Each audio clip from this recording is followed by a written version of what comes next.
얼굴이 예쁘장해서 비서관으로 뽑힌 모양이구나. 이런 자리에서는 선배들한테 술도 따르고 분위기도 띄워야 하는 거다. 술 취한 준장이 여군 비서관의 뺨을 치며 내뱉은 모욕. 하지만 그는 몰랐습니다. 자신이 지금 손댄 여성의 정복 아래 별 3개가 빛나고 있다는 것을. 과연 이 방 안에서 무슨 일이 벌어진 걸까요? 영상 보시기 전에 구독과 좋아요 한번 눌러주시면 세상 사연에 큰 힘이 됩니다. 무료로 할 수 있는 소중한 응원, 더 좋은 이야기로 보답하겠습니다. 이제 시작하겠습니다. 강남구 신사동의 한 최고급 한우 전문점 2층 끝자락에 위치한 특별실에서 술잔이 끊임없이 오가고 있었다. 이곳은 외부인의 출입이 철저히 통제되는 공간으로 재벌 총수나 고위 공직자들이 은밀한 자리를 가질 때 애용하는 곳이었다. 두꺼운 방음벽과 철저한 보안 시스템 덕분에 안에서 무슨 일이 벌어지든 밖으로 새어나갈 염려가 없었다. 오늘 이 방을 예약한 사람은 육군 군수사령부 소속 이한철 준장이었다. 이한철 준장은 올해 나이 53으로 육군사관학교 48기 출신이었다. 그는 군수 분야에서 20년 넘게 경력을 쌓아온 베테랑이었고 준장 진급 후에는 군수사령부 내에서 막강한 영향력을 행사하고 있었다. 특히 방산업체들과의 인맥이 두터워 주요 군수 사업의 계약 과정에서 그의 입김이 크게 작용한다는 소문이 파다했다. 오늘 밤 그는 기분이 매우 좋았다. 최근 3개월간 진행된 신형 방탄복 교체 사업이 마침내 계약 단계에 접어들었기 때문이었다. 이 사업은 총 사업비 800억 원 규모의 대형 프로젝트였다. 전군 단위로 노후화된 방탄복을 최신형으로 교체하는 사업이었기에 여러 방산업체들이 치열하게 경쟁했다. 하지만 이한철은 처음부터 결과를 정해놓고 있었다. 그의 고등학교 동창이자 중소방산업체를 운영하는 박성민에게 이 사업을 넘겨주기로 마음먹었던 것이다. 박성민의 업체는 기술력이나 생산 능력 면에서 대기업들에 비해 크게 뒤처졌지만 이한철의 입김으로 평가 기준이 미묘하게 조정되었고 결국 최종 낙찰자로 선정되었다. 박성민은 자신보다 2살 위인 이한철을 형님으로 모셨다. 그는 오늘 밤 감사의 뜻을 전하기 위해 이 자리를 준비했다. 넓은 테이블 위에는 최상급 한우가 끊임없이 올라왔고 30년산 위스키와 고급 와인이 술잔을 채웠다. 박성민은 검은색 명품 가죽 가방을 이한철의 발치에 조용히 밀어넣었다. 가방 안에는 현금 3억 원이 빼곡히 들어있었고 그 위에 독일제 고급 수입차의 차 키가 놓여 있었다. 형님, 그동안 신경 써주신 덕분에 저희 회사가 큰 기회를 잡았습니다. 정말 감사드립니다. 박성민은 공손하게 고개를 숙이며 말했다. 이한철은 만족스러운 표정으로 고개를 끄덕이며 답했다. 자네야말로 그동안 내가 부탁한 일들 잘 처리해줬잖아.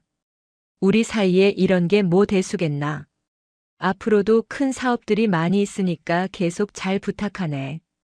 이 자리에는 군수사령부 소속 대령 2명과 중령 3명이 함께 앉아 있었다. 그들은 모두 이한철의 지휘 계통 아래에 있는 참모들이었다.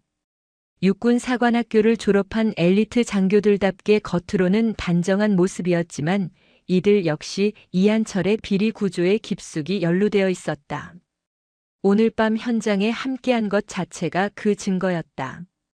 그들은 박성민이 건넨 가방의 정체를 알면서도 모른 척했고 오히려 이한철에게 아첨하는 말들을 쏟아냈다. 준장님 덕분에 저희 부서 실적이 크게 올라갔습니다. 상부에서도 준장님 업무 처리 능력을 높이 평가하더군요. 한 대령이 술잔을 들며 말했다.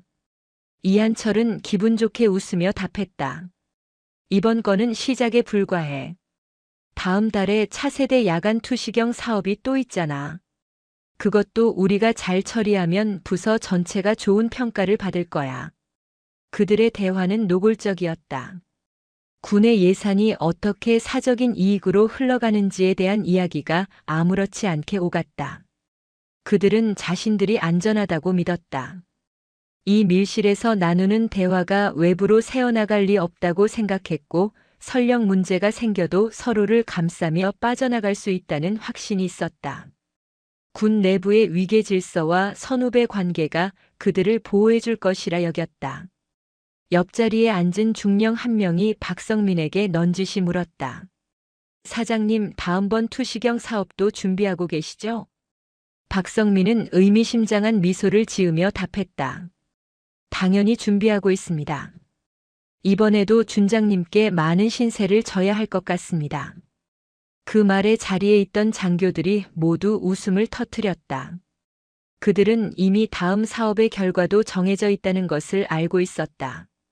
이한철의 권력 아래에서 모든 것이 조작되고 있었고, 그들은 그 과정에서 각자 몫을 챙기고 있었다. 대령들은 승진 인사에서 이한철의 도움을 받았고, 중령들은 좋은 보직을 보장받았다. 비리의 고리는 견고했고 오랜 시간에 걸쳐 정교하게 구축되어 있었다. 바로 그때 방 구석 한쪽에서 조용히 물을 마시고 있던 여성이 눈에 띄었다. 그녀는 검은색 평범한 롱코트를 입고 있었고 화장기 없는 얼굴에 단정하게 묶은 머리카락을 하고 있었다. 그녀의 이름은 서은주였다. 오늘 밤 이 자리에 대외적으로는 육군본부에서 군수사령부로 파견 나온 행정업무지원 비서관으로 소개되었다. 이한철은 상급 기관에서 파견 나온 비서관이라는 말에 처음에는 잠시 경계했지만 젊은 여군이라는 점에서 금방 긴장을 풀었다. 그는 여군 장교들을 대수롭지 않게 여기는 전형적인 군 내부의 성차별적 사고를 가지고 있었다. 하지만 서은주의 진짜 정체는 전혀 달랐다. 그녀는 대한민국 육군 역사상 최연소로 중장 계급에 오른 전설적인 인물이었다. 육군 사관학교를 수석으로 졸업한 후 707 특수임무단의 자원에 10년간 최전방 작전을 수행했다. 대테러 작전에서 보여준 탁월한 지휘 능력과 냉철한 판단력으로 특수전 분야에서는 살아있는 전설로 불렸다. 소령 시절 북한 고위 인사 관련 작전을 성공시켰고 중령 때는 해외 테러 조직 소탕 작전에서 인질 전원을 무사히 구출해낸 경력이 있었다. 그녀는 40대 초반의 나이에 준장으로 진급했고 3년 만에 소장을 거쳐 작년에 중장으로 특진했다. 그리고 6개월 전 육군본부 감찰실장이라는 중책을 맡게 되었다. 육군본부 감찰실장은 군 내부의 비리와 부정을 조사하고 처벌하는 최고 권한을 가진 자리였다. 중장 계급을 단 감찰실장이라는 직책은 군 내부에서 누구도 함부로 할 수 없는 막강한 권력을 의미했다. 서은주가 이 자리에 부임한 이후 군 내부는 긴장 상태에 돌입했다. 그녀는 부임 첫날부터 뿌리 깊은 비리 조직을 척결하겠다고 공언했고 실제로 여러 고위 장교들을 적발해 불명예 전역시켰다. 이한철의 비리 정황을 포착한 것은 3개월 전이었다. 감찰실 산하 특별조사팀이 방산업체들의 이상 거래 내역을 추적하던 중 박성민의 업체와 군수사령부 사이에 수상한 자금 흐름을 발견했다. 서은주는 직접 조사를 지휘했고 이한철이 핵심 인물이라는 확신을 얻었다. 하지만 단순히 그를 조사하는 것으로는 부족했다. 그녀는 더 큰 비리 네트워크를 밝혀내고 싶었다. 이한철과 연결된 다른 장교들과 업체들까지 모두 적발하기 위해서는 결정적인 증거가 필요했다. 그래서 서은주는 직접 현장에 뛰어들기로 결심했다. 감찰실장이라는 신분을 숨기고 평범한 행정비서관으로 위장해 이한철의 측근으로 접근하는 위험한 작전이었다. 707 특수임무단 시절 적진에 침투하던 경험이 이번에도 빛을 발했다. 그녀는 완벽하게 자신의 기록을 숨기고 새로운 신분을 만들어냈다. 군수사령부 내부 인사들조차 그녀의 진짜 정체를 몰랐다.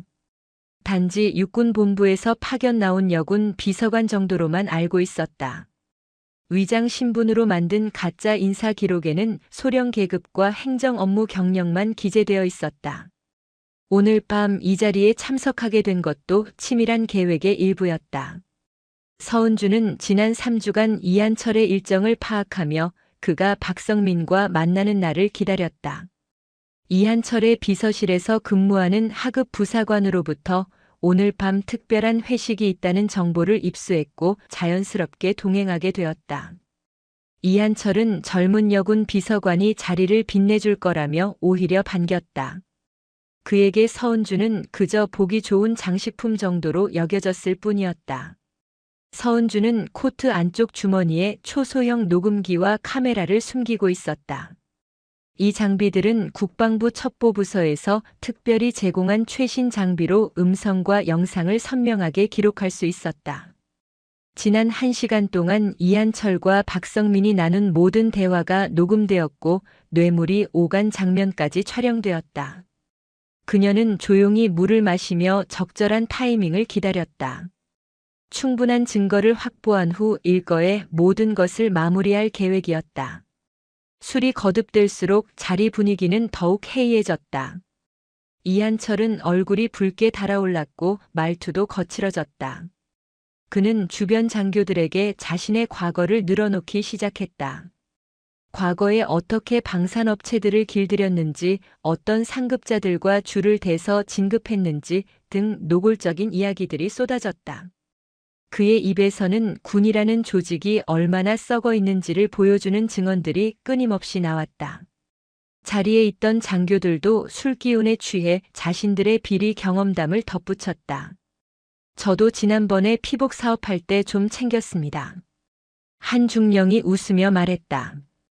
다른 대령이 거들었다. 요즘은 워낙 감찰이 심해서 조심해야 합니다. 하지만 우리끼리 ጧ딱 뭉치면 문제없죠.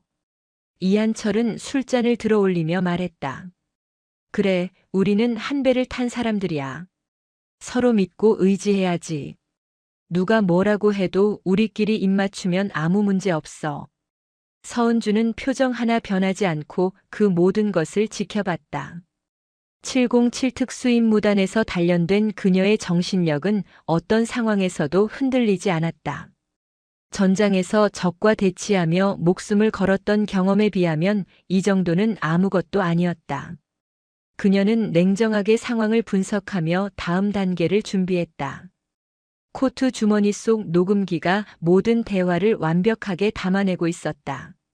현행범 체포를 위한 증거는 이미 충분히 확보되었다. 박성민은 분위기가 무르익었다고 판단했는지 더 큰 건을 꺼냈다. 형님, 사실 다음 달 투시경 사업 말고도 내년에 차량용 통신 장비 사업이 있다고 들었습니다. 그것도 저희가 참여할 수 있을까요? 이한철은 자신만만하게 답했다. 그건 더 큰 건데 내가 알아서 잘 처리해 줄게. 대신 그쪽도 준비 단단히 해야 해. 알지? 박성민은 고개를 끄덕이며 의미심장한 표정을 지었다. 그 말 속에는 또 다른 대가가 오갈 것이라는 암묵적인 합의가 담겨 있었다. 비리의 규모는 상상을 초월했다. 한 건도 아니고 여러 건의 사업이 이런 식으로 조작되고 있었던 것이다. 국민의 세금으로 운영되는 국방 예산이 소수의 탐욕스러운 사람들 주머니로 흘러들어가고 있었다. 서은주는 시계를 확인했다. 이제 충분했다. 그녀는 조용히 자리에서 일어나 말했다. 잠시 화장실 다녀오겠습니다. 이한철은 술에 취해 대충 손을 흔들었다. 그는 비서관이 자리를 비운 사이 더 노골적인 이야기를 나눌 수 있을 거라 생각했다. 서은주가 방을 나서자 이한철은 주변 사람들에게 낮은 목소리로 말했다. 저런 여군들은 적당히 이용하면 돼. 어차피 군대에서 여자들이 뭘 할 수 있겠어. 그 말에 자리에 있던 장교들이 동조하며 웃었다. 그들은 자신들의 발언이 얼마나 큰 대가를 치르게 될지 전혀 예상하지 못했다. 서은주는 복도 끝으로 걸어가며 작은 무전기를 꺼냈다. 육군본부 검찰부 소속 특수수사팀이 건물 밖에서 대기하고 있었다. 그녀는 간결하게 암호를 전달했다. 목표 확인. 진입 개시. 무전기 너머로 확인 응답이 들려왔다. 서은주는 다시 방으로 돌아가지 않고 복도에서 기다렸다. 몇 분 후 건물 입구에서 소란스러운 소리가 들려왔다. 헌병 완장을 찬 수사관들이 2층으로 올라오고 있었다. 서은주는 그들을 맞이하며 방 위치를 가리켰다. 이제 모든 것이 마무리될 시간이었다. 시간이 흐를수록 이한철 준장의 술잔은 더욱 빠르게 비워졌다. 30년 산 위스키와 고급 와인을 번갈아 마신 그의 얼굴은 이미 붉게 달아올라 있었다. 그는 박성민과 장교들에게 큰 소리로 자신의 과거 무용담을 늘어놓으며 자리를 주도하고 있었다. 술에 취할수록 그의 언행은 더욱 거칠어졌고 평소 감춰두었던 오만함과 권위주의가 고스란히 드러났다. 내가 이 바닥에서 20년 넘게 일했는데 안 되는 게 없어. 위에 사람들도 다 내 사람들이고 아래 놈들도 내 말 한마디면 꼼짝 못해. 이한철은 술잔을 들어 올리며 허세 섞인 말을 쏟아냈다. 자리에 있던 대령과 중령들은 그의 비위를 맞추기 위해 박수를 치고 추켜 세우는 말들을 했다. 그들은 이한철의 눈밖에 나면 자신들의 군 생활이 어려워진다는 것을 잘 알고 있었다. 승진과 보직은 물론 심지어 사소한 인사 이동까지도 그의 입김이 작용했기 때문이다. 이한철은 술잔을 비우고 주위를 둘러보다가 방 구석에 조용히 앉아있는 서은주를 발견했다. 그녀는 처음부터 끝까지 거의 말이 없었고 물만 마시며 조용히 앉아 있었다. 이한철은 술 기운에 그녀의 모습이 눈에 거슬렸다. 자신이 주도하는 자리에서 분위기를 따르지 않는 것처럼 보였기 때문이다. 그는 비틀거리며 자리에서 일어났다. 야, 비서관. 혼자 구석에서 뭐 하는 거야? 이한철의 목소리는 술에 취해 약간 흐려져 있었다. 서은주는 고개를 들어 그를 바라보았지만 대답하지 않았다. 그녀의 차갑고 무표정한 얼굴이 이한철의 자존심을 건드렸다. 그는 자신이 준장이고 상대방은 파견 나온 하급 장교라고 생각했다. 당연히 자신에게 공손하게 대해야 한다고 여겼다. 이한철은 서은주 쪽으로 비틀거리며 걸어갔다. 주변 장교들은 그의 행동을 눈치챘지만 아무도 말리지 않았다. 오히려 무슨 일이 벌어질지 궁금하다는 표정으로 지켜보았다. 방 안의 분위기가 미묘하게 변하기 시작했다. 박성민도 술잔을 든 채 상황을 주시했다. 비서관이면 비서관답게 처신해야지. 이런 자리에서는 선배들한테 술도 따르고 분위기도 띄워야 하는 거 아냐? 이한철은 서은주 앞에 서서 위압적으로 말했다. 그의 말투에는 여군 장교를 무시하는 태도가 역력했다. 서은주는 여전히 무표정한 얼굴로 그를 올려다보았다. 그녀는 707 특수임무단 시절 훨씬 더 위험한 상황들을 수없이 겪었다.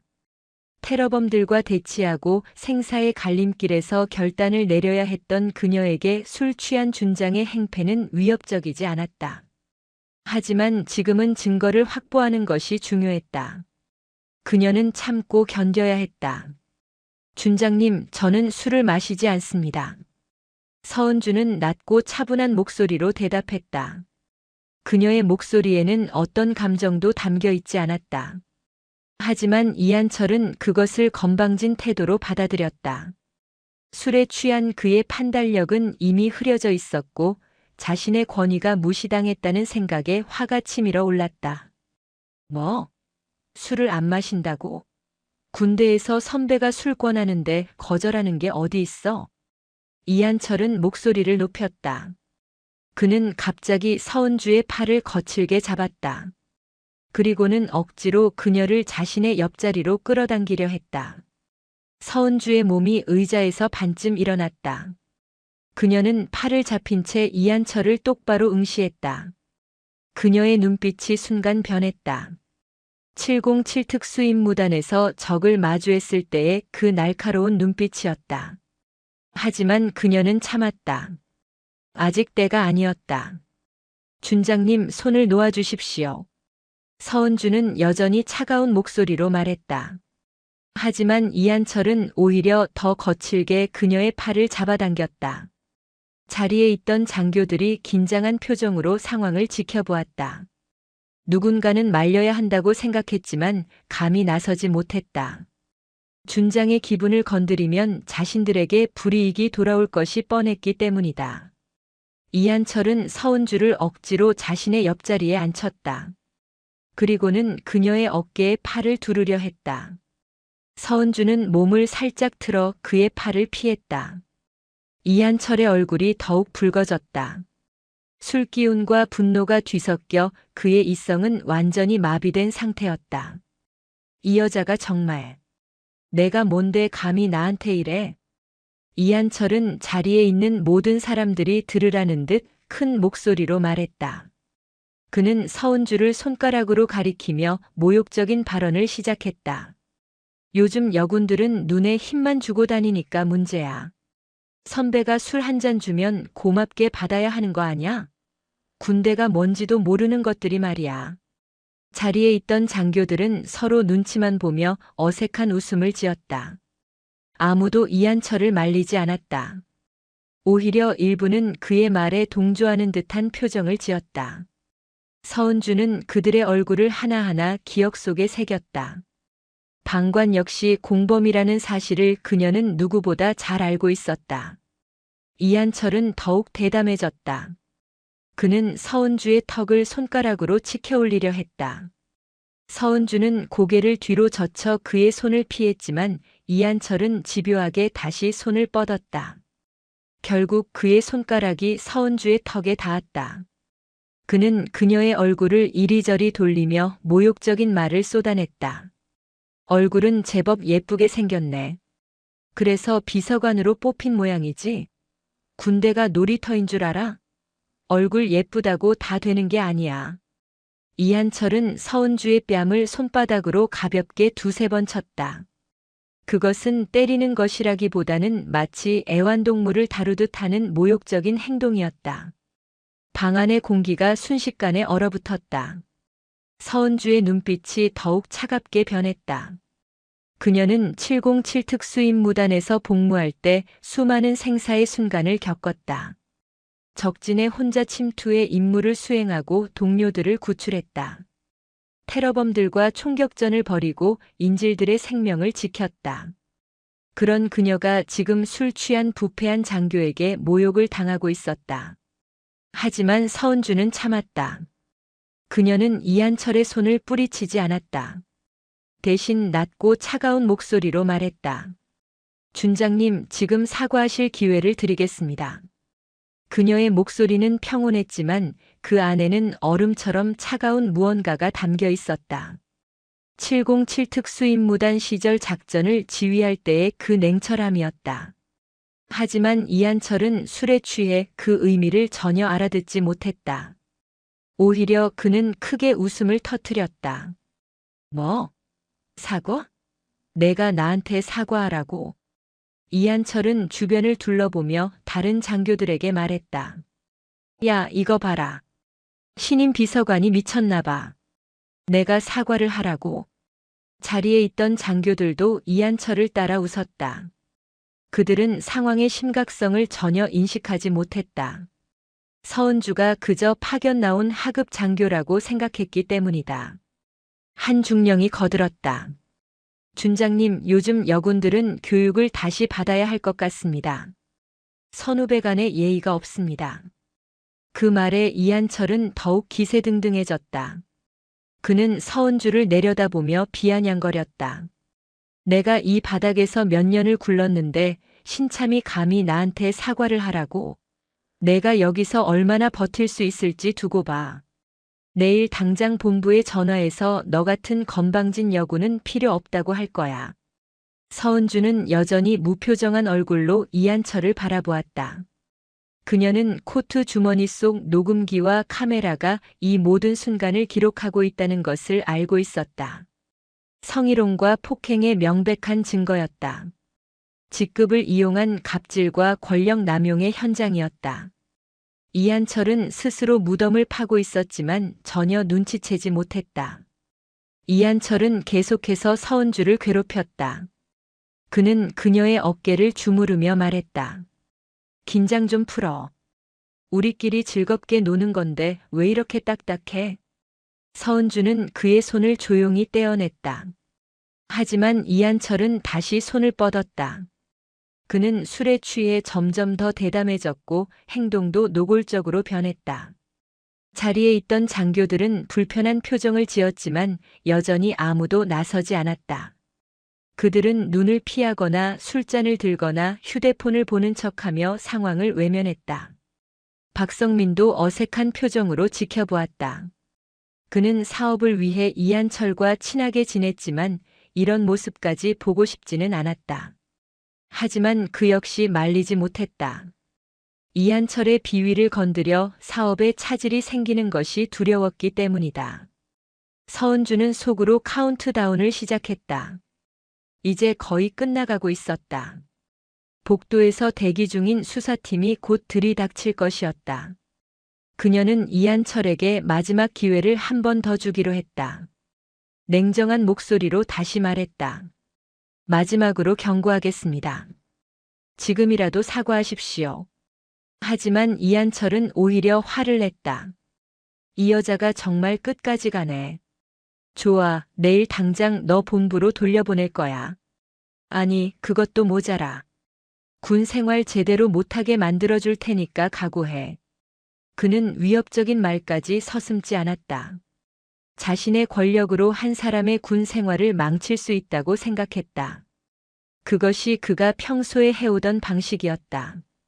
말을 듣지 않는 부하들을 인사상 불이익을 주어 길들이는 것. 그것이 이한철이 20년 넘게 군 조직에서 살아남은 방법이었다. 서은주는 더 이상 아무 말도 하지 않았다. 그녀는 이한철의 얼굴을 마지막으로 똑바로 바라보았다. 그 눈빛에는 연민도 분노도 없었다. 단지 업무를 처리하는 군인의 냉철함만 있었다. 이한철은 그 눈빛의 의미를 이해하지 못했다. 그는 여전히 자신이 상황을 지배하고 있다고 착각했다. 방 안의 다른 장교들도 마찬가지였다. 그들은 이 모든 상황이 얼마나 심각한 범죄 행위인지 깨닫지 못했다. 직급을 이용한 성희롱과 폭행, 하급자에 대한 인권 침해, 군 기강문란, 모든 것이 명백한 군법 위반이었다. 그리고 그 모든 것이 증거로 기록되고 있었다. 이한철은 만족스러운 표정으로 다시 박성민과 대화를 나누기 시작했다. 서은주를 길들였다고 생각한 그는 기분이 좋아져 다시 사업 이야기를 꺼냈다. 성민아, 다음 달 투시경 사업 말인데 내가 확실하게 밀어줄 테니까 걱정하지 마. 박성민은 고개를 끄덕이며 답했다. 형님만 믿겠습니다. 서은주는 조용히 자리에 앉아 그들의 대화를 들었다. 녹음기는 계속 작동하고 있었다. 이제 모든 준비가 끝났다.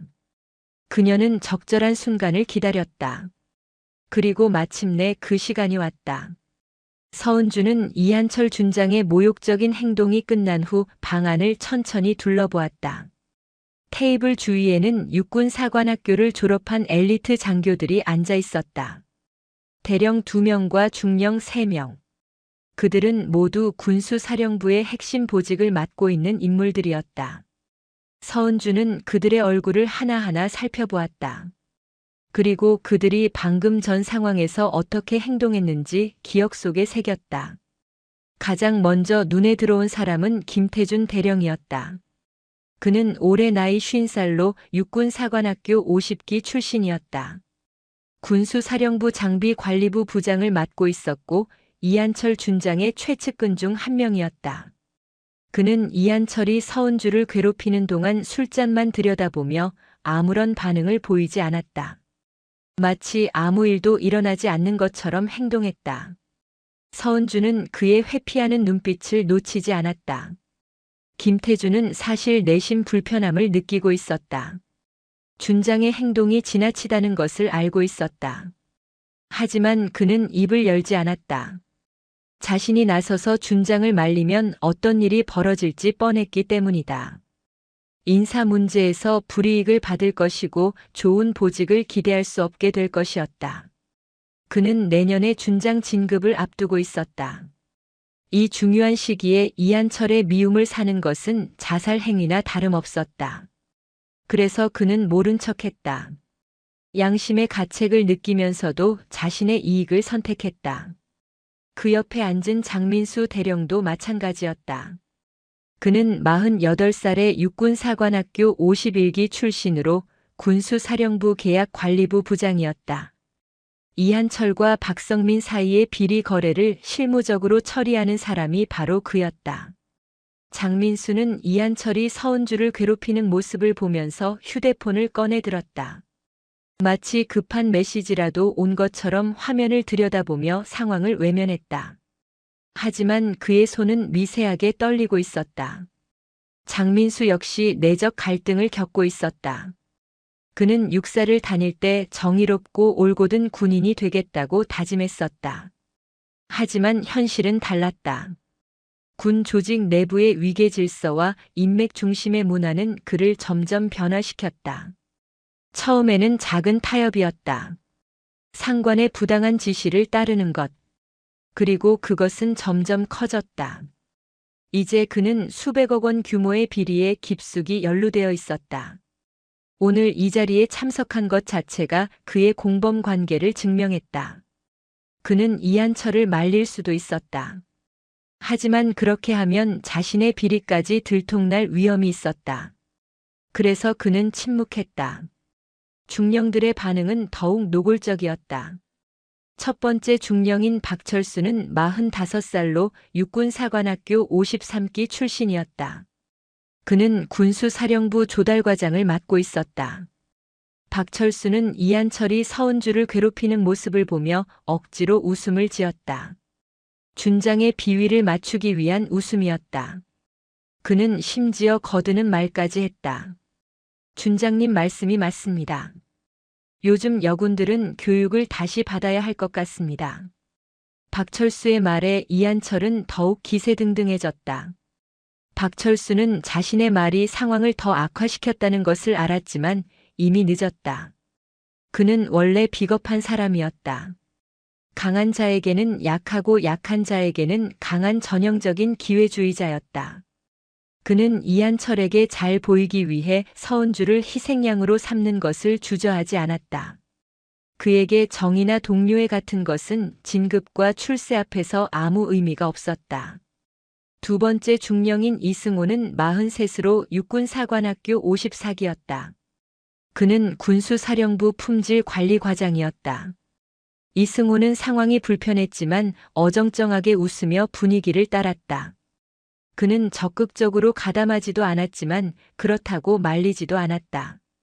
중립을 지키는 것처럼 보였지만 그것은 사실 비겁한 방관이었다. 서은주는 그의 태도를 정확히 파악했다. 악을 보고도 행동하지 않는 것은 악에 동조하는 것과 같았다. 이승호는 속으로 생각했다. 자신이 나서봤자 달라질 것이 없다고. 이한철은 어차피 막강한 권력을 가진 준장이고 자신은 보잘것없는 중령일 뿐이라고. 하지만 그것은 핑계였다. 그는 단지 불이익을 받고 싶지 않았을 뿐이었다. 안전한 곳에서 구경만 하며 나중에 승자편에 서려는 비겁함이었다. 세 번째 중령인 정우진은 41살로 가장 젊었다. 육군사관학교 55기 출신으로 군수사령부 계약 심사과장이었다. 그는 이한철의 행동을 보며 눈살을 찌푸렸다. 3명의 중령 중 유일하게 불편한 감정을 표정으로 드러낸 사람이었다. 하지만 그 역시 말리지는 않았다. 그는 술잔을 들어 술을 마시며 시선을 돌렸다. 마음속으로는 이한철의 행동이 잘못되었다고 생각했지만 그것을 행동으로 옮기지는 못했다. 정우진은 비교적 양심이 남아있는 사람이었다. 하지만 그 양심은 자신의 안전을 지킬 만큼 강하지 못했다. 그는 이한철의 비리 구조를 알고 있었고 오늘 이 자리가 뇌물수수 현장이라는 것도 알았다. 하지만 그는 침묵했다. 조직 내에서 살아남기 위해서는 때로 눈을 감아야 한다고 자신을 합리화했다.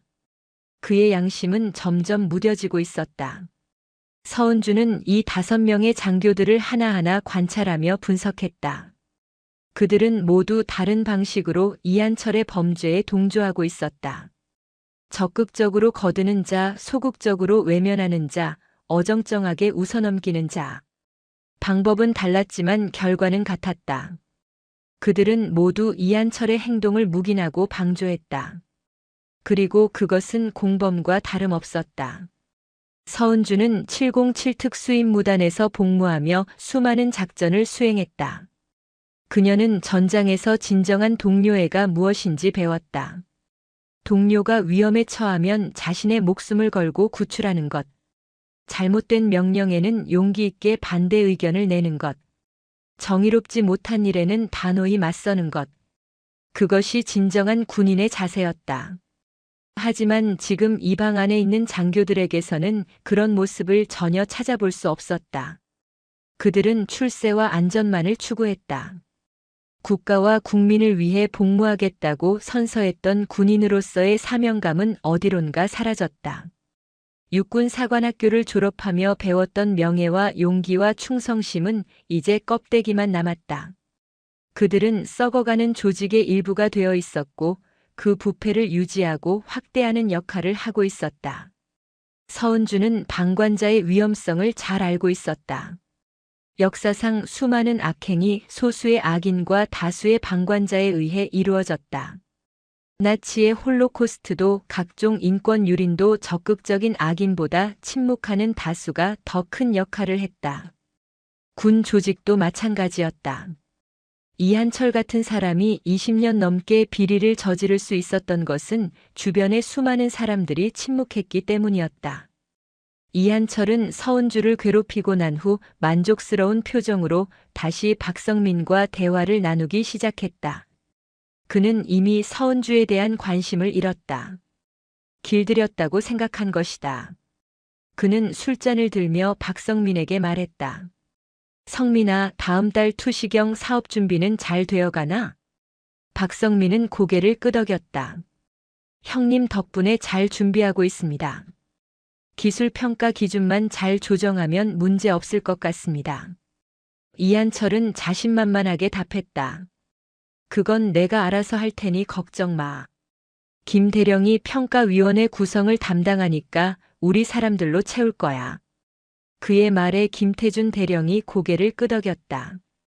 그들은 다음 비리를 계획하고 있었다. 800억 원짜리 방탄복 사업에 이어 또 다른 대형 사업을 조작하려는 것이었다. 차세대 야간 투시경 사업은 500억 원 규모였다. 그리고 그들은 이미 결과를 정해놓고 있었다. 형님, 이번에도 잘 부탁드립니다. 박성민은 술잔을 들어 이한철에게 건넸다.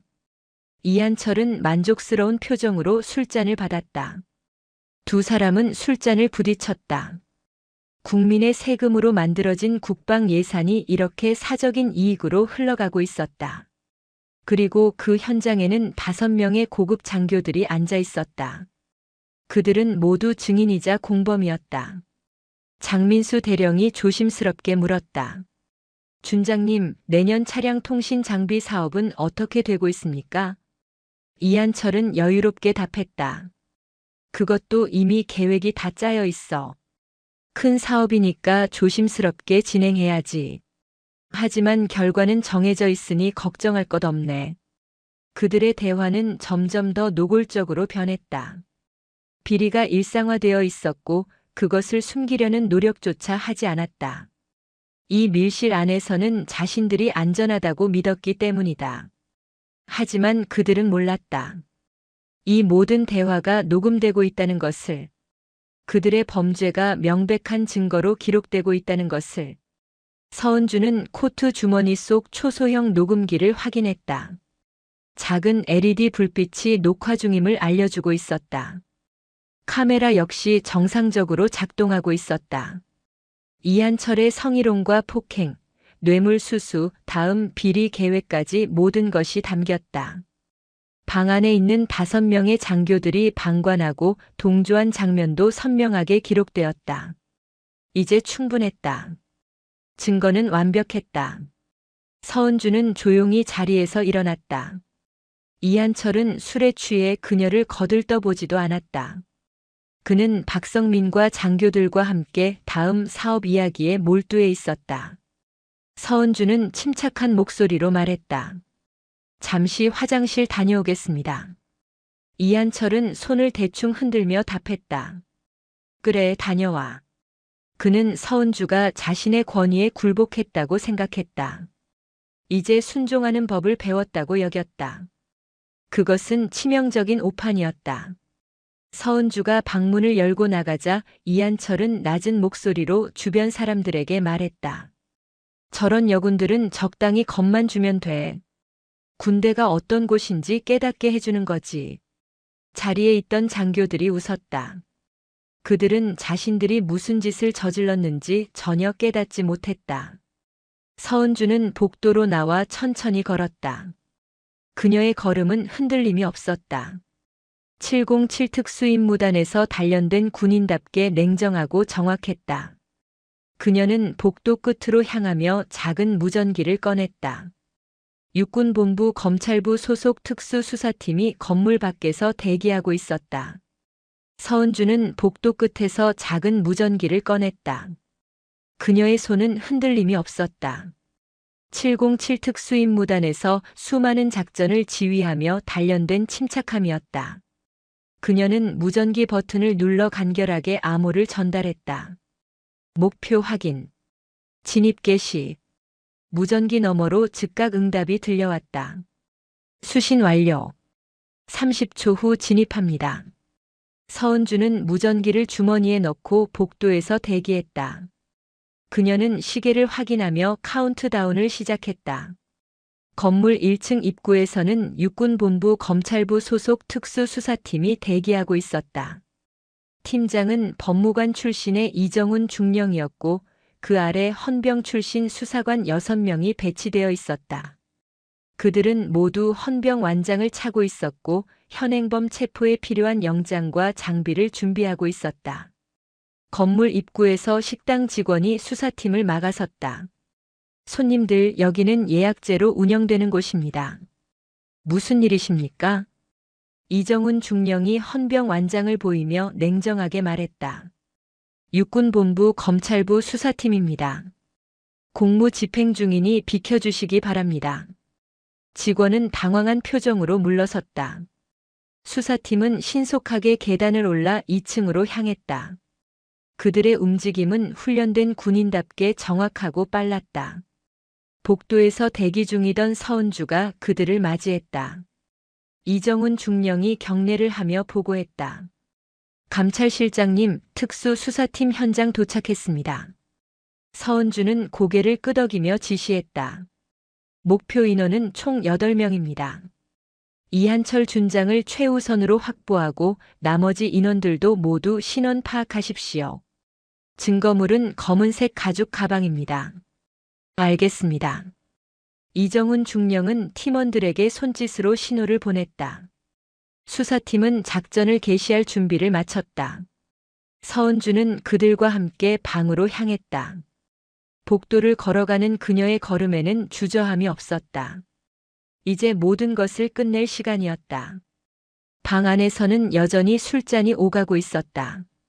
이한철 준장은 박성민과 다음 사업 이야기를 나누며 기분 좋게 웃고 있었다. 그는 서은주가 화장실에 간 사이 더욱 노골적인 이야기를 꺼냈다. 성민아, 솔직히 말해서 이번 방탄복 사업으로 우리가 얼마나 챙긴 건지 알아?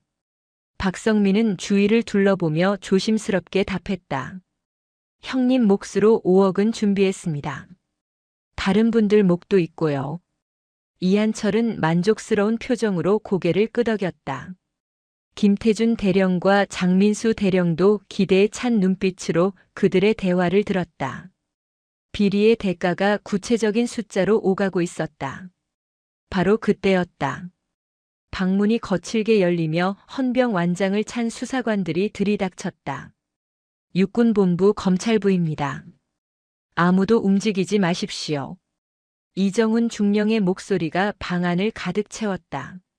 수사관들은 신속하게 방 안으로 진입해 출입구를 차단했다. 갑작스러운 상황에 방 안에 있던 사람들은 모두 얼어붙었다. 이한철은 술잔을 든 채 굳어 있었고 박성민은 창백한 얼굴로 떨고 있었다. 장교들도 당황한 표정으로 서로를 바라보았다. 이한철은 순간적으로 정신을 차리고 자리에서 일어났다. 그의 얼굴은 붉게 달아올라 있었지만 목소리만큼은 위압적으로 만들려 애썼다. 당신들 뭐야? 누가 감히 내 술자리를 방해하는 거야?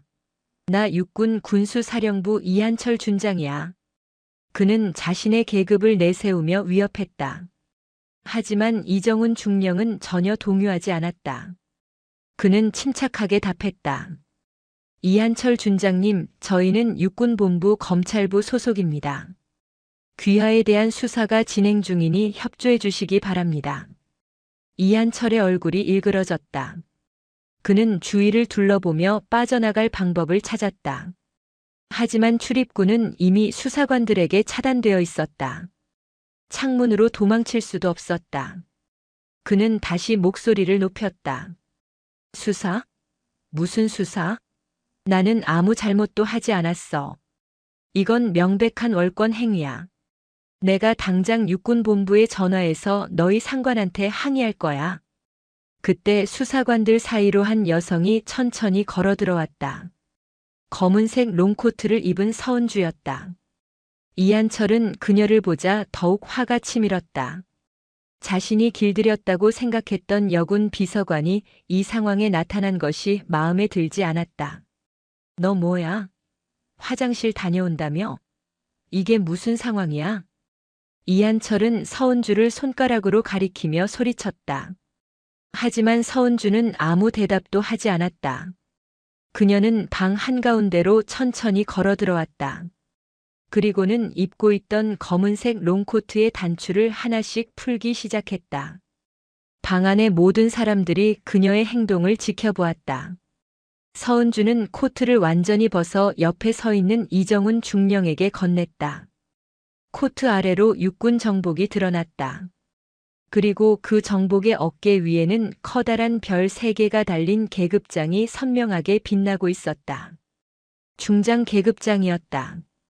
방 안의 공기가 순식간에 얼어붙었다. 이한철의 얼굴에서 혈기가 빠져나갔다. 그의 입이 벌어졌지만 아무 소리도 나오지 않았다. 술에 취해 있던 정신이 한순간에 깨는 기분이었다. 다리에 힘이 풀려 휘청거렸다. 그는 눈을 비비며 다시 서은주의 어깨를 확인했다. 별 3개. 분명히 별 3개였다. 중장. 자신보다 2계급이나 높은 장성이었다. 저게. 설마. 이한철은 말을 잇지 못하고 뒤로 물러났다. 그의 머릿속이 빠르게 돌아갔다.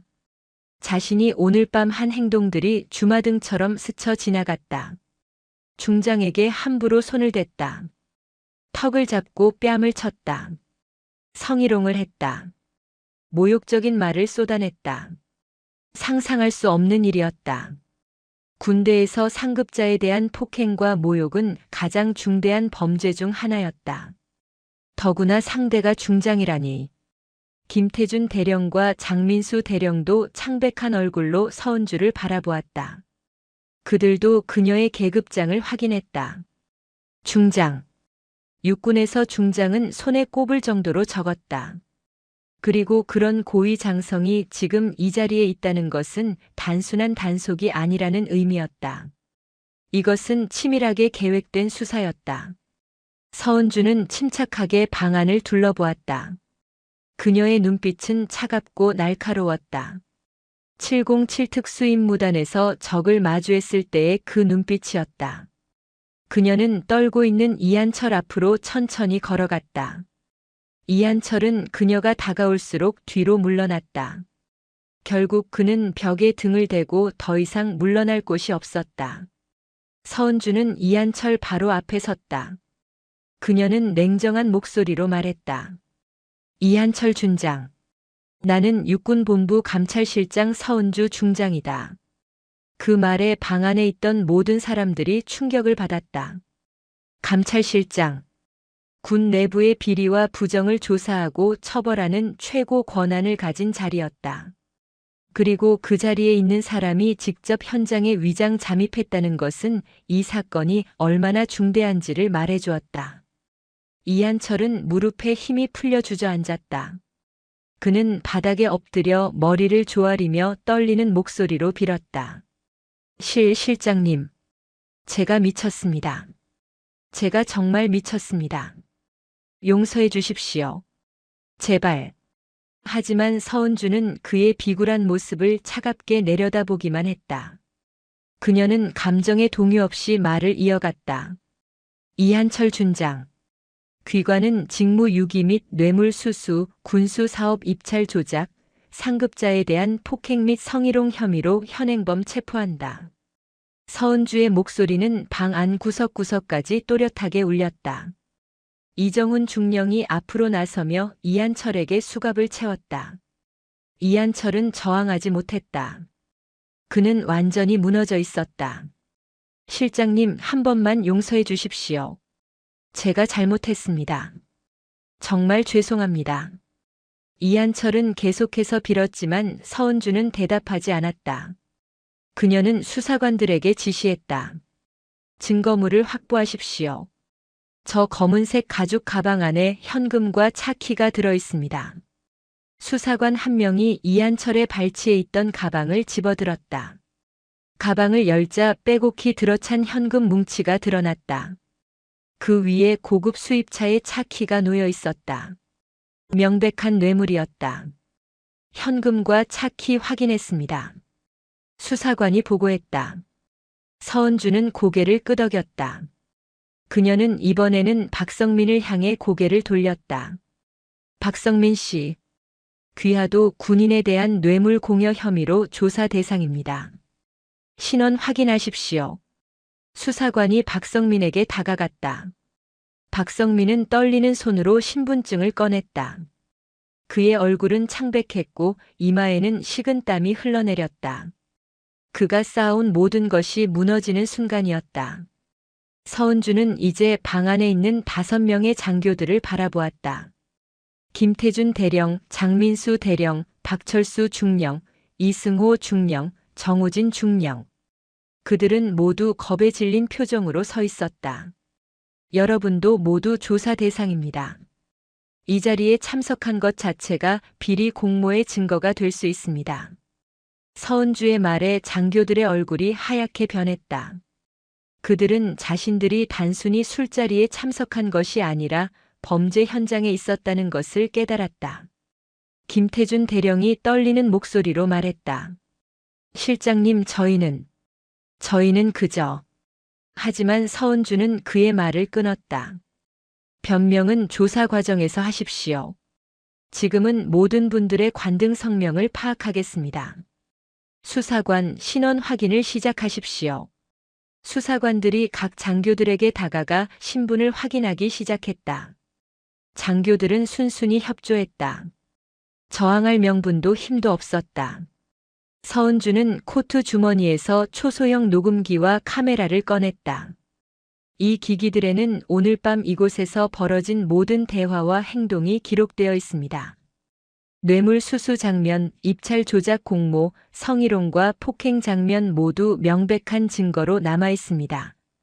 서은주의 말에 이한철은 완전히 절망했다. 그는 고개를 떨구고 더 이상 아무 말도 하지 못했다. 박성민도 마찬가지였다. 다른 장교들도 창백한 얼굴로 서 있을 뿐이었다. 그들의 군 생활은 이제 끝났다. 아니, 그들의 인생 자체가 무너지는 순간이었다. 서은주는 이정훈 중령에게 최종 지시를 내렸다. 이한철 준장과 박성민을 즉시 연행하십시오. 나머지 인원들은 신원 파악 후 48시간 내로 출석 통지를 발송하십시오. 알겠습니다. 이정훈 중령이 경례를 하고 지시를 수행했다.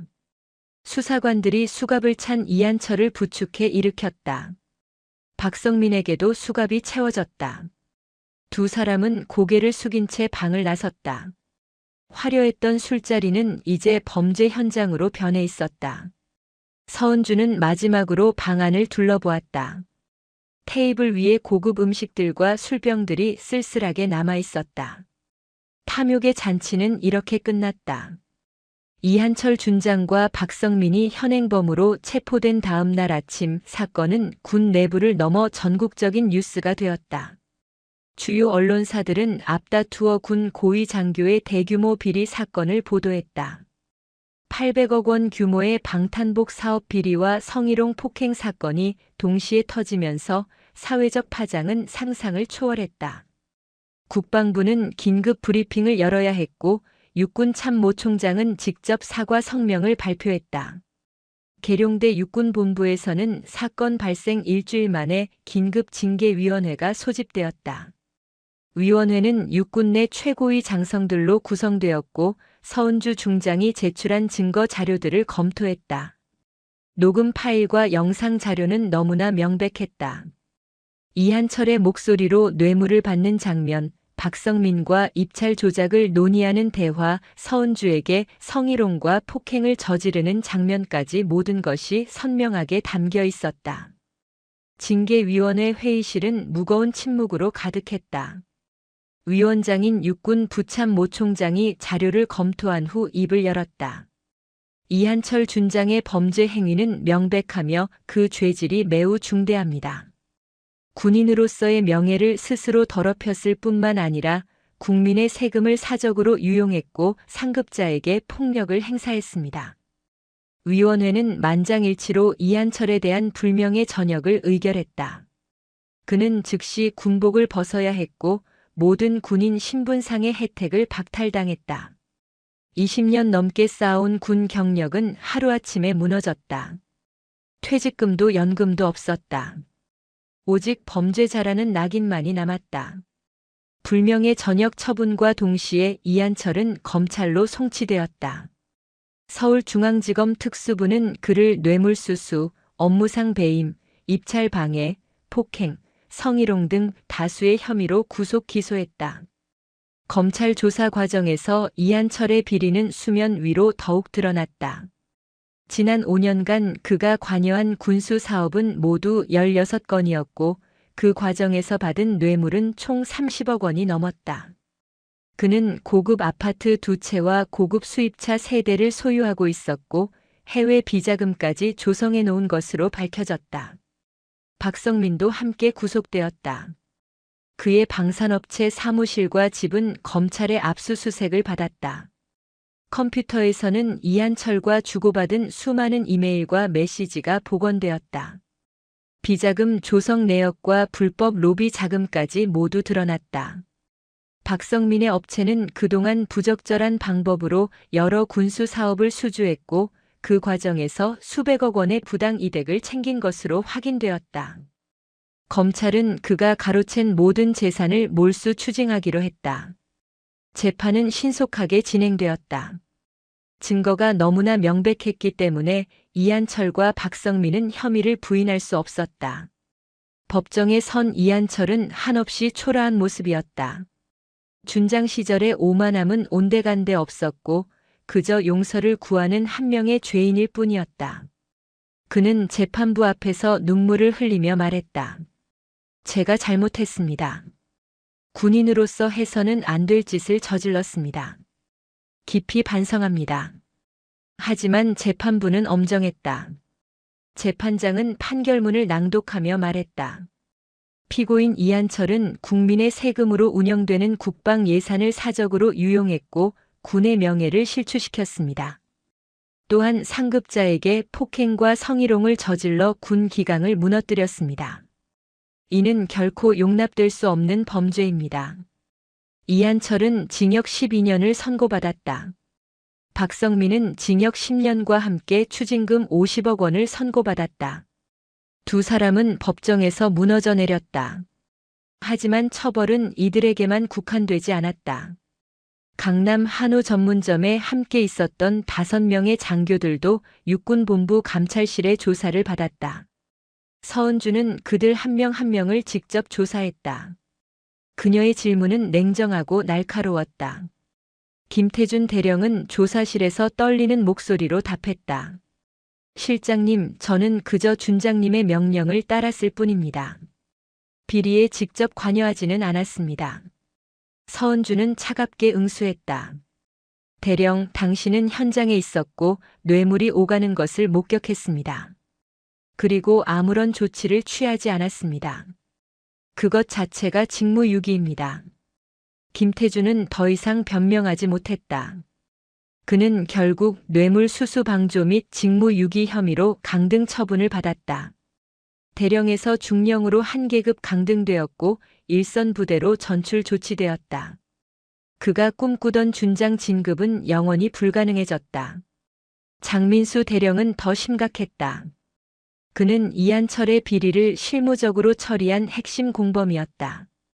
서은주의 조사 과정에서 그가 입찰 과정을 조작하고 평가 기준을 불공정하게 변경한 사실이 드러났다. 그는 징계위원회에서 불명예 전역을 받았고 검찰 조사를 받게 되었다. 결국 그도 징역형을 선고받았다. 3명의 중령들도 각각 처벌을 받았다. 박철수 중령은 이한철에게 적극적으로 동조한 혐의로 강등 및 보직 해임 처분을 받았다. 이승호 중령은 직무유기로 견책 처분과 함께 인사상 불이익을 받았다. 정우진 중령은 가장 가벼운 처분을 받았지만 그 역시 경고 처분과 함께 승진 누락이 확정되었다. 서은주는 이들에게 마지막으로 말했다. 여러분은 모두 군인으로서 해야 할 일을 하지 않았습니다. 잘못을 보고도 침묵했고 비리를 목격하고도 외면했습니다. 그것은 공범과 다름없습니다. 군인은 계급만으로 존경받는 것이 아닙니다. 정직함과 용기로 존경받는 것입니다. 그녀의 말에 장교들은 고개를 숙였다. 그들은 자신들의 비겁함을 뼈저리게 깨달았다. 사건 처리가 마무리된 후 서은주는 더 큰 개혁 작업에 착수했다. 그녀는 육군 참모총장에게 직접 보고하며 제안했다. 총장님, 이번 사건은 빙산의 일각입니다. 군 내부에는 아직도 수많은 비리가 숨어 있습니다. 근본적인 개혁이 필요합니다. 육군 참모총장은 고개를 끄덕이며 답했다. 감찰실장, 필요한 권한과 자원을 모두 지원하겠습니다. 이 기회에 군을 완전히 새롭게 만들어 주십시오. 서은주는 전군 단위의 비리 전수조사를 지시했다. 감찰실 산하에 특별조사팀 5개를 신설하고 각 군단과 사령부의 조사관들을 파견했다. 군수 사업뿐만 아니라 인사비리, 회식 문화, 성폭력 문제까지 모든 분야를 조사 대상으로 삼았다. 조사는 석 달간 진행되었고 그 결과는 충격적이었다. 전국적으로 23명의 장성과 108명의 영관급 장교들이 각종 비리 혐의로 적발되었다. 그중 11명은 형사 처벌을 받았고 나머지는 징계 처분을 받았다. 또한 군수업체 32곳이 적발되어 계약이 취소되고 입찰 참가 자격이 박탈되었다. 부정하게 획득한 이익금 총 500억 원이 환수되었다.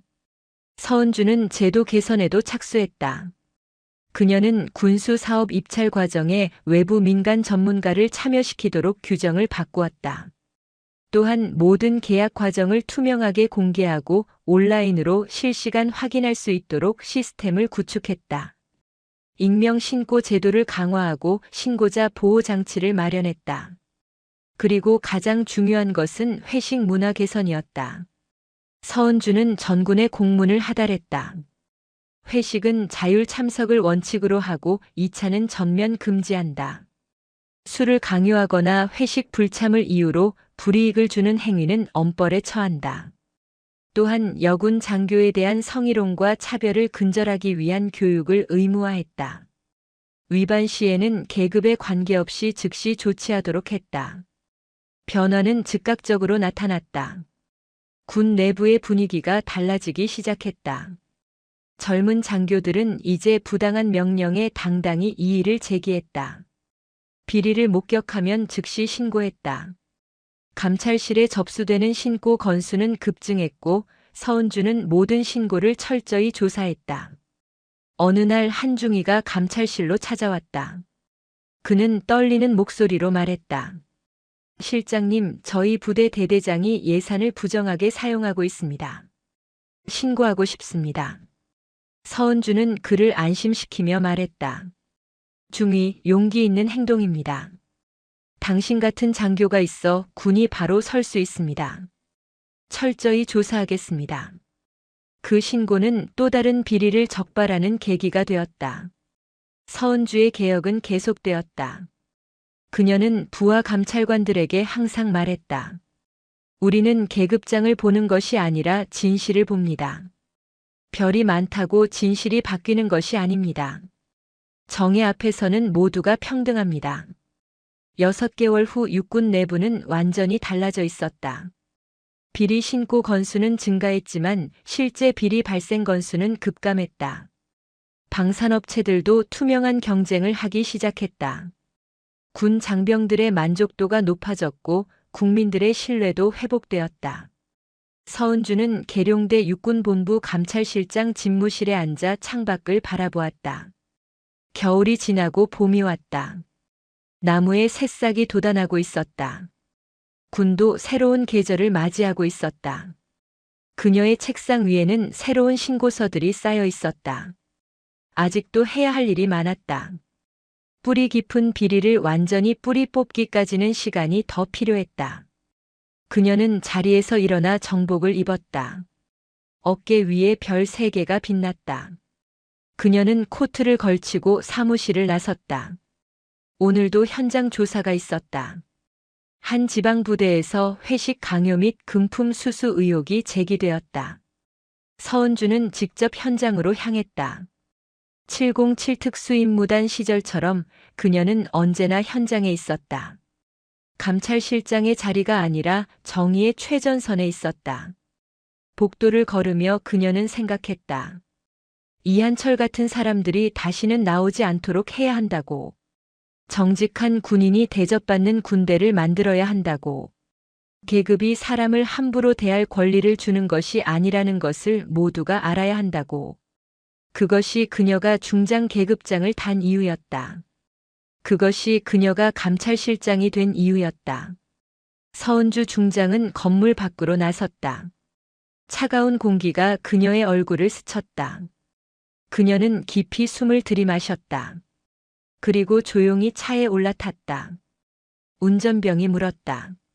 실장님, 어디로 가시겠습니까? 서은주는 짧게 답했다. 현장으로. 차는 출발했다. 서은주는 창밖을 바라보며 다짐했다. 오늘도 정의를 위해 싸우겠다고. 군이 올바른 조직이 될 때까지 멈추지 않겠다고.